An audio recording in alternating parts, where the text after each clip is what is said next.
Salut à toutes, salut à tous et bienvenue dans cette nouvelle vidéo sur la chaîne. C'est mon avis, j'ai passé quelques jours en compagnie du nouveau Poco F7. Alors attention, il y a quelques semaines sur la chaîne, on avait testé le F7 Pro, donc F comme François. Il existe également le X7, le X7 Pro qu'on a testé sur la chaîne, et le F7 Ultra qu'on n'a pas testé parce que je vois pas trop l'intérêt à 600 € du Poco. Bref, ça c'est le F7 tout court. Ça coûte 399 € dans cette version 12 Go de RAM et 256 Go de stockage. J'ai plein de choses à vous dire à son sujet. On se retrouve tout de suite après le jingle.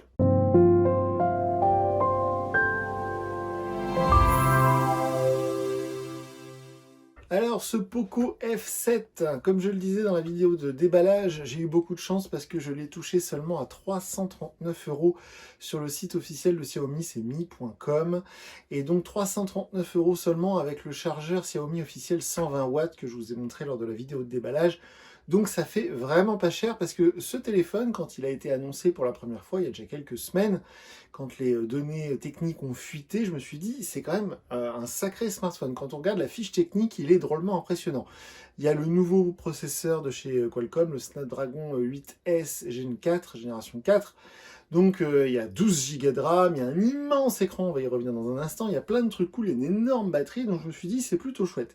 Et puis il y a ce design très geek, je ne sais pas si vous allez voir, ça ressemble à un smartphone pour le gaming en fait, hein, toute la partie haute là c'est très très sympa avec le petit logo de chez Qualcomm qui est ici.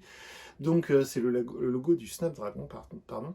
Donc c'est plutôt attrayant, alléchant. C'est vrai que le package, que ce soit la fiche technique ou le design, c'est très séduisant. Donc je l'attendais beaucoup, j'avais beaucoup d'attentes, et c'est un peu, je ne sais pas si vous avez déjà eu ce sentiment, mais comme quand on était petit, il y avait un jouet qui nous faisait rêver, on le demandait pour Noël, pour son anniversaire, et puis parfois le jouet, une fois qu'on l'avait, bah, on se rendait compte qu'on s'était fait plein de films et on s'était imaginé tout plein de trucs et puis finalement c'était pas si chouette que ça.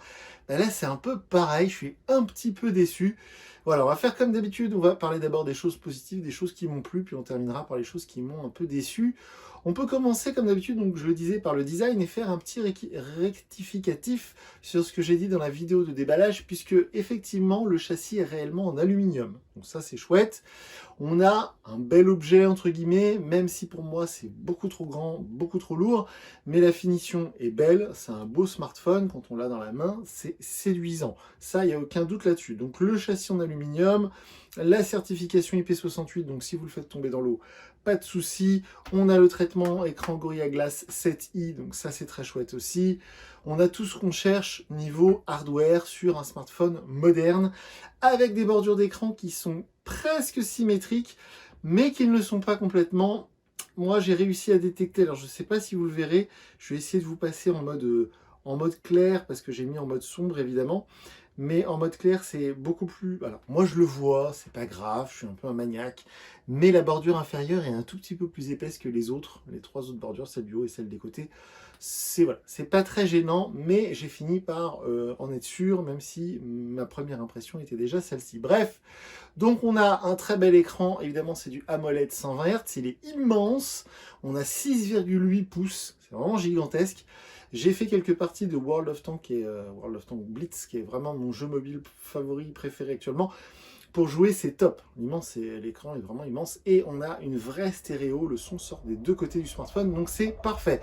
Au niveau des performances, vous le verrez sous la vidéo. Comme d'habitude, je vous mets le lien vers notre tableau de bord. C'est mon avis. Vous pourrez aller voir par vous-même les chiffres que j'ai obtenus avec Geekbench 6 sur les benchmarks. Les chiffres sont un petit peu au-dessus du X7 Pro. Donc voilà. C'est assez logique, c'est très performant, parce que le X7 Pro, c'est une bombe, hein, faut être, voilà. Donc là, c'est encore au-dessus. C'est pas du niveau d'un S25 Ultra, ou d'un Nubia Z70 Ultra, ou d'un OnePlus 13, ou ce genre de smartphone, mais c'est déjà vraiment d'excellents chiffres, que ce soit sur la partie processeur, sur la partie graphique.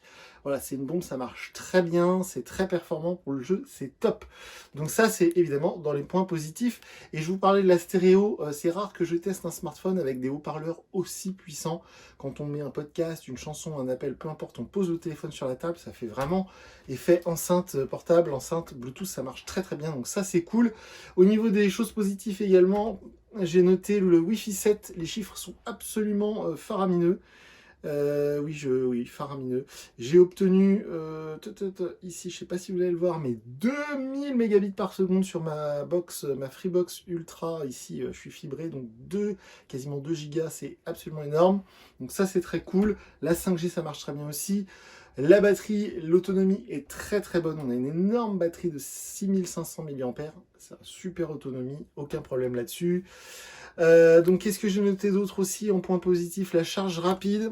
Alors la charge rapide, je vous l'expliquais dans la vidéo de déballage, donc lui il prend jusqu'à 90 watts, et le chargeur qu'on avait la possibilité de commander en même temps que le téléphone sur le site officiel de Xiaomi, c'était le 120 watts.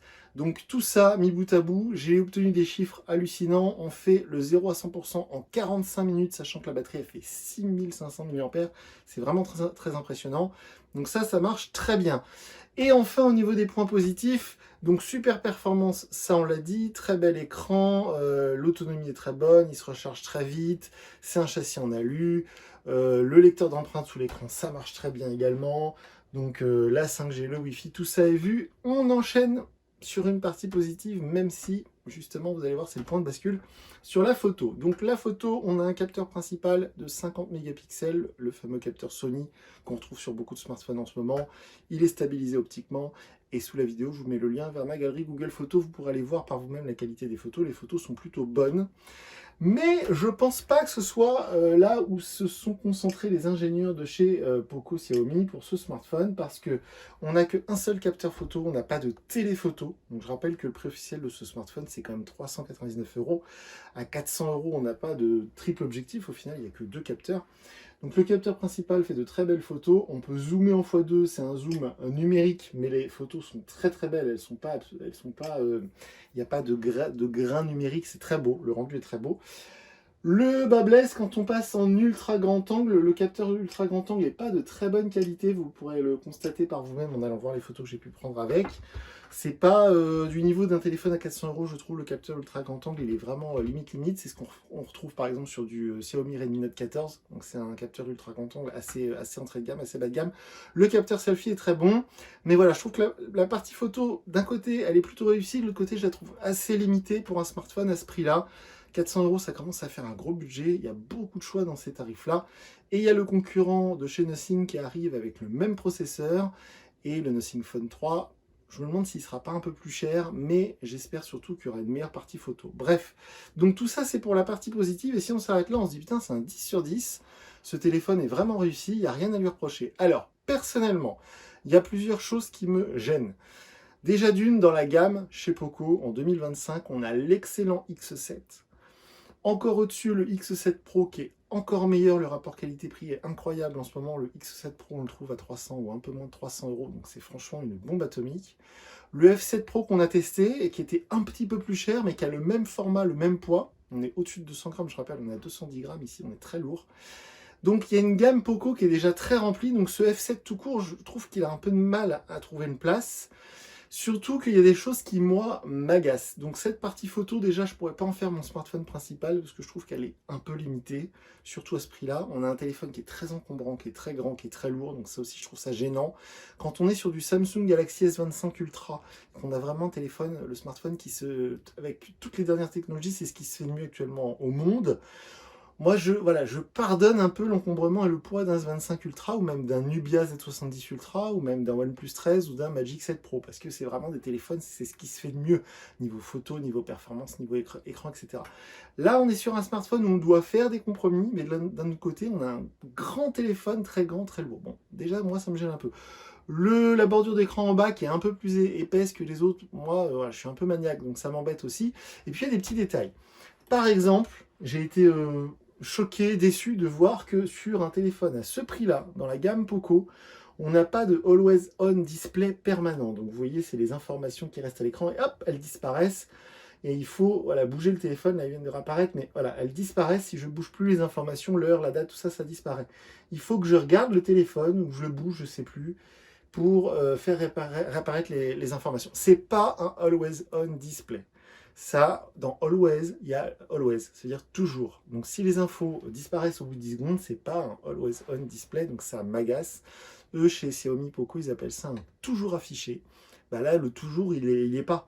Parce que si vous laissez votre téléphone sur votre bureau, vous êtes en train de bosser, vous voulez tourner la tête et checker si vous avez reçu des SMS, des mails, si on a loupé un appel ou autre, on ne peut pas le savoir, sauf à toucher le smartphone, c'est très agaçant. Sur des téléphones moins chers, le X7, pourquoi pas le X7 Pro, le M7 Pro évidemment, je trouve ça normal. Quand on monte en tarif à ce point-là, je trouve ça vraiment gênant. Sur certains concurrents beaucoup moins chers, le Honor Magic 7 Lite, le CMF Phone 2 Pro ou d'autres smartphones, on a un vrai Always On Display pour des téléphones à 250 ou 300 euros. Là, en prix officiel, on est quand même à 399 euros. C'est un petit détail, mais que je trouve assez, voilà, assez marquant. Aussi, un truc qui est très agaçant, mais ça on a l'habitude, HyperOS 2, l'interface de chez Xiaomi Poco, c'est quand même bourré de publicité. Il y a une dizaine, voire une quinzaine de jeux et d'applications préinstallées quand on lance le téléphone pour la première fois. On a des pop-ups sans arrêt qui nous préviennent de ci, qui nous préviennent de ça. Alors c'est pareil sur des téléphones entrée de gamme avec des budgets raisonnables. Je comprends et j'accepte. Quand on monte sur ces prix-là, je trouve ça un peu plus inacceptable. Donc je voulais quand même le faire remarquer. Et puis surtout, moi là où j'ai du mal à m'approprier le téléphone, parce qu'il y a deux catégories de smartphones que vous voyez passer sur cette chaîne. Il y a les smartphones que je teste parce que c'est mon travail, entre guillemets. Puis les smartphones que je teste et que je me dis, ah, je le garderais bien, ça ferait bien mon téléphone perso, je l'aime beaucoup. Il y a des smartphones attachants, que ce soit par leur format, leur design, ou l'utilisation quotidienne, ou des choses où on se dit, putain, c'est vraiment bien pour le prix, quoi. Et voilà, j'ai aucun de ce feeling-là. Alors, l'idéal, si vous regardez cette vidéo parce que ce smartphone vous intéresse, c'est parce que vous voulez faire du jeu. Et alors là, oui, le rapport taille d'écran, l'écran est vraiment immense, on ne se rend pas compte, c'est la taille d'un iPhone 16 Pro Max, c'est la taille d'un, je le disais, d'un OnePlus 13 ou d'un Honor Magic 7 Pro, c'est vraiment très grand. Donc si vous voulez faire du jeu intensément, une grosse batterie, les perfs sont excellentes, ils se rechargent très vite, donc oui, là ok, mais pour tout le reste, moi par exemple au quotidien, je ne pourrais pas utiliser ce téléphone qui est trop grand, trop lourd.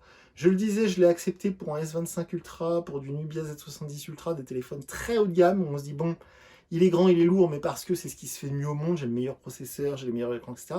Là, c'est pas vraiment le cas. Donc, je trouve qu'on est un peu entre deux, c'est un peu bâtard. Je comprends de mieux en mieux l'énorme campagne de publicité qu'a fait Poco France autour de ce smartphone, parce que, marketingment parlant, c'est difficile de le trouver pertinent. Si vous avez, admettons, 400 euros de budget, si vous rajoutez un tout petit peu, vous êtes sur le F7 Pro, qui est un peu plus performant.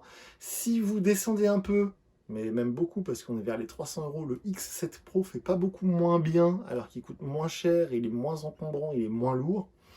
Donc je trouve qu'on est vraiment sur un entre-deux, c'est un drôle de téléphone. Perso, je le trouve un peu décevant, malgré que les faits sont là, l'écran est beau, les performances sont bonnes. Xiaomi, je trouve qu'ils ont un peu du boulot devant eux, là, ils ont du pain sur la planche, parce que quand on voit ce que fait Samsung avec One UI7, ce que fait actuellement Apple avec la bêta de iOS 26, ce que font évidemment Nothing avec leur excellente interface Nothing OS, je rappelle, il n'y a aucune publicité chez Nothing, il n'y a pas de jeu préinstallé, ce genre de truc, ça n'existe pas. Quand on voit ce que fait Google avec le Pixel 9a, qui est pas beaucoup plus cher, voilà, il y a beaucoup de concurrence, la concurrence est rude. Et je trouve que là, il faut qu'il s'active. Niveau software, du coup, c'est un peu daté. Même si en début d'année, je trouvais ça pas mal. Là, maintenant, rendu la moitié de l'année, je me dis qu'il faudrait qu'ils mettent un petit coup. Au niveau de tout ce qui est personnalisation, réglage, tout ça, bon, c'est pas mal, c'est pas la pire des interfaces, mais encore une fois, je trouve qu'ils restent un peu sur leurs acquis. Et puis, d'accord, le rapport qualité-prix, la fiche technique par rapport au prix que je l'ai payé, 339 euros, c'est excellentissime. On peut difficilement trouver mieux. Mais je le répète, à l'usage, au quotidien, j'ai eu un peu de mal, voire beaucoup de mal à me l'approprier, ce téléphone. J'en ferai pas mon téléphone perso. Voilà, il y a beaucoup trop de choses qui ne me vont pas. Voilà. Donc si je devais lui donner une note sur 10, bah, je suis désolé, mais moi c'est 6 sur 10. Il me convient pas du tout. Alors, si on se fie uniquement aux performances par rapport au prix, on est sur 9 sur 10. Si on se fie à l'usage au quotidien, voilà, ou alors si simplement j'avais ce budget de 400 euros à mettre là aujourd'hui dans un smartphone Android, je le mettrais ailleurs ou d'une autre manière, mais voilà, je suis pas convaincu, je suis vraiment tiède, voilà, donc je suis désolé, en plus je l'attendais vraiment beaucoup ce téléphone, je sais qu'il y a beaucoup de fans, Mais voilà, honnêtement, ça va pas être mon coup de cœur de l'année. Au contraire, je suis un poil déçu. Comme d'habitude, si vous êtes d'accord, pas d'accord, en dessous de la vidéo, les commentaires sont ouverts. C'est fait pour ça. Faites-vous plaisir. On est présent sur les réseaux sociaux, sur X, sur Instagram, sur Threads. Et moi, je vous dis à très bientôt pour une nouvelle vidéo sur la chaîne. Salut!